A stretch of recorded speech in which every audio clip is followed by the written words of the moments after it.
دوستوں، مور جتنا اب خوبصورت ہے اس سے کئی زیادہ جنت میں خوبصورت تھا۔ مور کی خوبصورتی پہ سبھی پرندے فدا تھے، لیکن ان سب خوبیوں کے باوجود مور سے ایسی کون سی خطا ہو گئی تھی کہ جس سے اللہ تبارک و تعالیٰ نے مور کو جنت سے نکال دیا۔ اللہ تبارک و تعالیٰ نے جب حضرت آدم علیہ السلام اور اماں حوا کو پیدا فرمایا، اس کے بعد ان کو جنت میں بھیج دیا۔ وہ دونوں جنت میں بہت ہی پرسکون رہتے تھے، بہت ہی لذیذ میوے پھل کھایا کرتے تھے، لیکن ایک اناج جس کو کھانے سے اللہ تبارک و تعالیٰ نے انہیں منع فرمایا، اور وہ اناج گندم تھا، کیونکہ شیطان حضرت آدم علیہ السلام کی وجہ سے ہی جنت سے نکالا جا چکا تھا۔ اسی وجہ سے شیطان کی حضرت آدم علیہ السلام سے دشمنی ہو گئی تھی۔ شیطان یہ چاہتا تھا کہ وہ کسی بھی طرح حضرت آدم علیہ السلام کو جنت سے نکال دے اور ساتھ میں اماں حوا کو بھی جنت سے نکال دے۔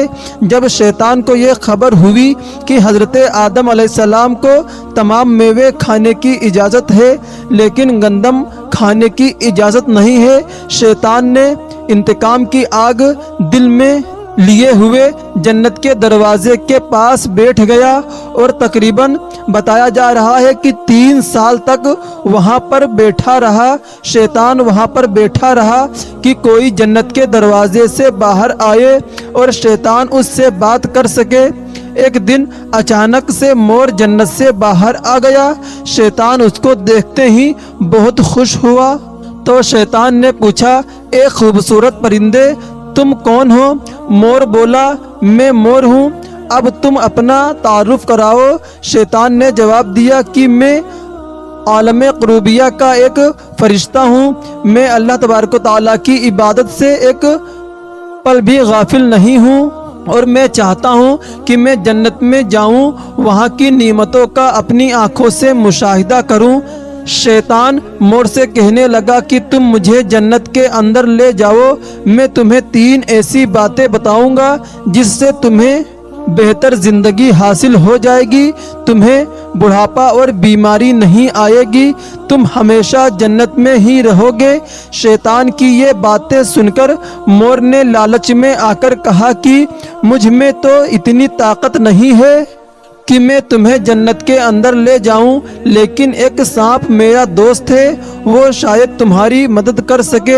یہ کہہ کر مور سانپ کے پاس آیا، اس کو ساری بات بتائی۔ سانپ بھی شیطان کی باتوں سے بہت خوش ہو گیا، پھر شیطان کو اپنے منہ میں چھپا کر جنت میں داخل ہو گیا، اور یوں شیطان اپنی چال میں کامیاب ہو گیا۔ جنت کے تمام نگہبانوں کو یہ معلوم تھا کہ شیطان یہ چال چل رہا ہے اور جنت میں داخل ہو چکا ہے۔ فرشتے شیطان کو جنت سے نکالنے لگے، تب ہی اللہ تبارک و تعالیٰ کا حکم ہوا کہ اس کو ابھی جنت میں ہی رہنے دیا جائے۔ وہ فرشتے اللہ تبارک و تعالیٰ کے حکم سے رک گئے۔ شاید یہ حضرت آدم علیہ السلام کا امتحان تھا۔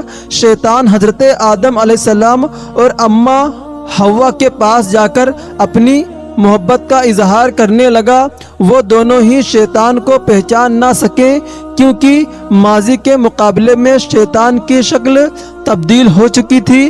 شیطان کہنے لگا کہ میں چاہتا ہوں کہ آپ دونوں ہمیشہ جنت میں اسی طرح زندگی گزاریں، ہمیشہ خوش رہیں۔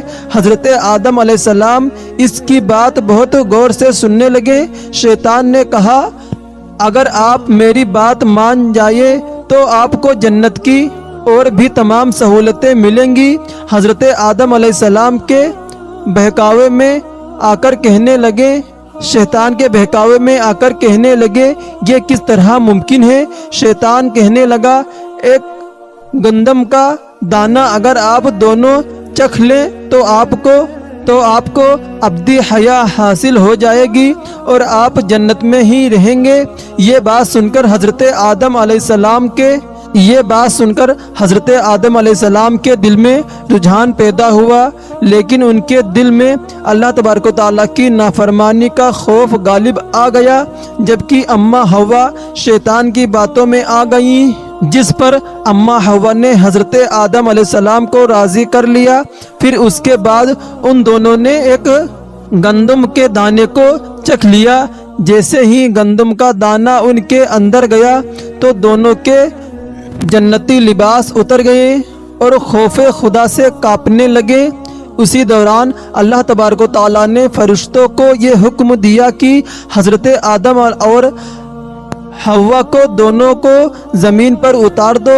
حضرت آدم علیہ السلام کو اور اماں حوا کو زمین پہ بھیج دیا گیا، اور جن خوبصورت پیروں سے چل کر مور شیطان کو جنت کے اندر لے کر آیا تھا، وہی خوبصورت پاؤں اللہ تبارک و تعالیٰ نے مور سے لے لیے۔ سانپ جو اپنے منہ میں شیطان کو چھپا کر لایا تھا، اس کے منہ سے کی خوبصورت خوشبو کو چھین کر اس میں زہر ڈال دیا گیا۔